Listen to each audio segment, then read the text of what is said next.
नमस्कार साथियों, स्वागत है आप सभी का आपके अपने YouTube चैनल कॉम्प्लेक्स वार स्टडी हब में। साथियों, आजकल हर सरकारी एग्ज़ाम में आपको करंट अफेयर यानी समसामयिकी से हर दिन एक नया क्वेश्चन देखने को मिलता है, जो कि आजकल कह सकते हैं कि हर 6 महीने साल भर के जो करंट अफेयर हैं उनसे ज़्यादा क्वेश्चन पूछे जा रहे हैं।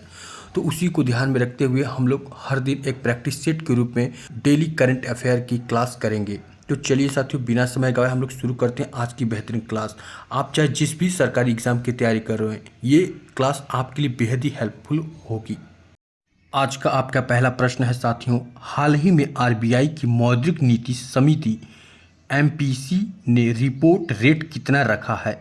4.75%, 5% या 5.25% या 5.50%? तो इसका सही ऑप्शन होगा साथियों ऑप्शन नंबर सी, 5.25%।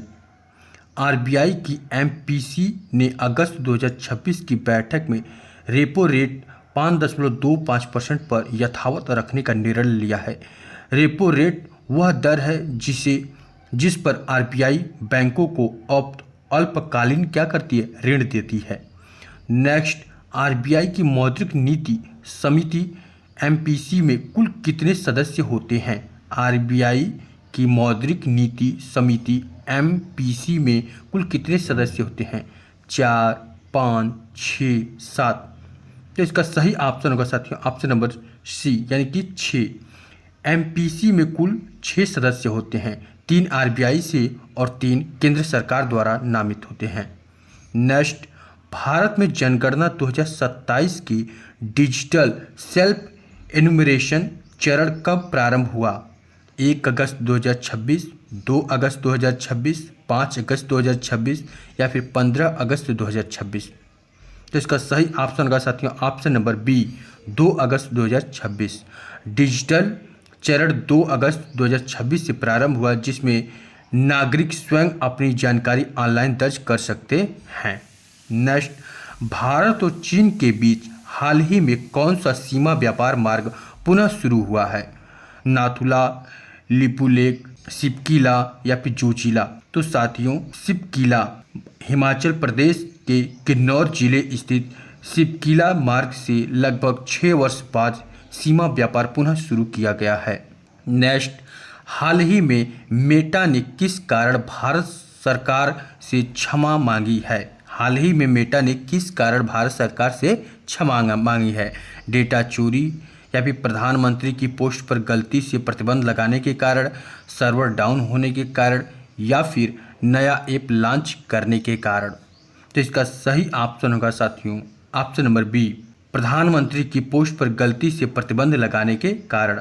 नेक्स्ट, रेपो रेट में वृद्धि होने पर सामान्यतः क्या प्रभाव पड़ता है? ऋण सस्ता हो जाता है, ऋण महंगा हो जाता है, बैंक बंद हो जाते हैं, महंगाई तुरंत समाप्त हो जाती है? तो साथियों, रेपो रेट में वृद्धि होने पर सामान्यतः क्या होता है, ऋण महंगा हो जाता है। क्या होता है, ऋण महंगा हो जाता है, यानी कि रेपो रेट बढ़ने पर बैंकों के लिए उधार लेना महंगा हो जाता है, जिससे ऋण भी महंगे हो सकते हैं। नेक्स्ट, भारतीय रिजर्व बैंक आरबीआई का मुख्यालय कहाँ स्थित है साथियों? नई दिल्ली, चेन्नई, मुंबई, कोलकाता? इसका सही ऑप्शन होगा साथियों ऑप्शन नंबर यानी मुंबई। कहाँ पे? मुंबई। आरबीआई की स्थापना 1 अप्रैल 1935 को हुई थी और इसका मुख्यालय मुंबई में है। कहाँ पे है? मुंबई में। इसकी स्थापना कब हुई थी? 1 अप्रैल 1935 में। नेक्स्ट, भारतीय संविधान का अनुच्छेद 370 राज्य केंद्र शासित प्रदेशों से संबंधित है। असम, पंजाब, जम्मू कश्मीर, सिक्किम? तो आप जानते हैं साथियों कि भारतीय संविधान का अनुच्छेद 370 किससे संबंधित है? जम्मू कश्मीर से। किससे? जम्मू कश्मीर से। अनुच्छेद 370 जम्मू कश्मीर की विशेष दर्जा प्रदान करता था, जिसे 5 अगस्त 2019 को हटाया गया था। इस वर्ष इसकी 7वीं वर्षगांठ पर विभिन्न राजनीतिक कार्यक्रम हुए। नेक्स्ट, आरबीआई का प्रमुख उद्देश्य क्या है? आरबीआई का प्रमुख उद्देश्य क्या है? चुनाव कराना, मौद्रिक स्थिरता बनाए रखना एवं मुद्रास्फीति को नियंत्रित करना या फिर सड़क निर्माण या फिर कृषि उत्पादन का बढ़ाना? तो साथियों, आरबीआई का मुख्य कार्य मूल्य स्थिरता बनाए रखना, वित्तीय प्रणाली को मजबूत रखना और मौद्रिक नीति का संचालन करना, यानी ऑप्शन नंबर बी इसका करेक्ट है। नेक्स्ट क्वेश्चन साथियों, भारत के वर्तमान मुख्य चुनाव आयुक्त यानी चीफ इलेक्शन कमिश्नर कौन है? राजीव कुमार, सुशील चंद्रा, ज्ञानेश कुमार या फिर ओम प्रकाश रावत? तो साथियों इसका सही ऑप्शन होगा option number C, Gyanesh Kumar वर्तमान में भारत के मुख्य चुनाव आयुक्त हैं। चुनाव आयुक्त या फिर चुनाव आयोग संविधान के अनुच्छेद 324 के अंतर्गत कार्य करता है। आपसे क्वेश्चन एक ये भी बन जाता है कि चुनाव आयोग संविधान के किस अनुच्छेद के अंतर्गत कार्य करता है? तो 324 किसके अंतर्गत साथियों? 324 के अंतर्गत। नेक्स्ट, विश्व प्रकृति संरक्षण कब मनाया जाता है? विश्व प्रकृति संरक्षण यानी वर्ल्ड नेचर कंजर्वेशन डे कब मनाया जाता है? 21 जुलाई को, 28 जुलाई को, 29 जुलाई को या फिर 5 जून को? तो इसका सही ऑप्शन होगा साथियों 28 जुलाई को विश्व प्रकृति संरक्षण दिवस मनाया जाता है। इस दिवस का उद्देश्य प्राकृतिक संसाधनों और जैव विविधता के संरक्षण के प्रति लोगों में जागरूकता बढ़ाना। नेक्स्ट, ऑपरेशन सिंदूर किससे संबंधित है साथियों? महिला शक्तिकरण से, स्वास्थ्य अभियान से, भारत का सुरक्षा आतंकवाद विरोधी अभियान से या फिर कृषि योजना से? तो साथियों ऑपरेशन जो सिंदूर है इसका सही ऑप्शन का ऑप्शन नंबर सी, ऑपरेशन सिंदूर भारत की सुरक्षा से जुड़ा एक महत्वपूर्ण अभियान रहा। इससे जुड़े प्रश्न विभिन्न प्रतियोगी परीक्षाओं में बार बार पूछे जाते हैं, यानी भारत का सुरक्षा और आतंकवाद के विरुद्ध अभियान था। नेक्स्ट, निम्नलिखित में से कौन सा ब्रिक्स समूह में शामिल देश नहीं है? चीन, रूस, ब्राजील, जापान? तो इसका सही ऑप्शन होगा साथियों जापान। जापान क्या है? ब्रिक्स देशों में शामिल नहीं है। ब्रिक्स के प्रमुख देश हैं ब्राजील, रूस, भारत, चीन और दक्षिण अफ्रीका। बाद में इसमें कुछ नए सदस्य भी जुड़े हैं, लेकिन जापान इसका सदस्य नहीं है। नेक्स्ट, भारत का 29वां राज्य कौन सा था? भारत का 29वां राज्य कौन सा था? तेलंगाना 2 बार हो गया है यहाँ पे, उत्तराखंड, झारखंड। तो इसका सही ऑप्शन होगा तेलंगाना। तेलंगाना 2 जून 2014 को भारत का 29वां राज्य बना था। नेक्स्ट, एक पेड़ माँ के नाम अभियान किससे संबंधित है? शिक्षा से, स्वास्थ्य से, पर्यावरण संरक्षण से या फिर खेल से? तो एक पेड़ माँ के नाम यह अभियान साथियों पर्यावरण संरक्षण से संबंधित है। इस अभियान का प्रमुख उद्देश्य या पर्यावरण संरक्षण को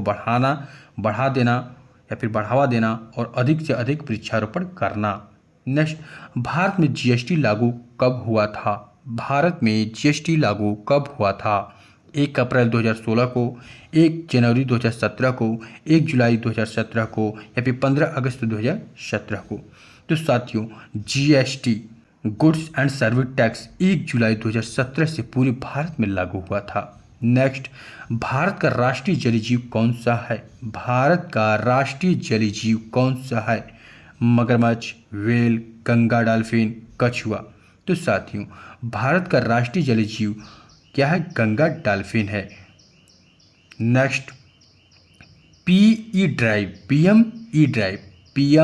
ड्राइव योजना मुख्य रूप से किस क्षेत्र से संबंधित है? कृषि, शिक्षा, इलेक्ट्रॉनिक वाहन को बढ़ावा देना या फिर पर्यटन? तो साथियों इस योजना का उद्देश्य इलेक्ट्रॉनिक वाहनों के उपयोग को बढ़ावा देना तथा प्रदूषण को कम करना। कौन सी योजना है? PME drive. नेक्स्ट, भारत का संविधान कब लागू हुआ था? भारत का संविधान कब लागू हुआ था? 15 अगस्त 1947 को, 26 जनवरी 1949 को, 26 जनवरी 1950 को या फिर 24 जनवरी 1950 को? तो इसका सही ऑप्शन होगा साथियों 26 जनवरी 1950 को। भारतीय संविधान 26 जनवरी 1949 को अंगीकृत हुआ और 26 जनवरी 1950 से पूरे देश में लागू हुआ। इसी कारण वर्ष 26 जनवरी को हर वर्ष हम लोग क्या मनाते हैं? गणतंत्र दिवस मनाते हैं। तो कैसा लगा यह सेशन साथियों? हमें कमेंट करके जरूर बताएं। अपने दोस्तों साथियों के साथ शेयर करना बिल्कुल भी ना भूलें। चलिए हम नेक्स्ट वीडियो में मिलते हैं, तब तक के लिए आप सभी को राधे राधे, जय श्री कृष्णा, जय हिंद साथियों।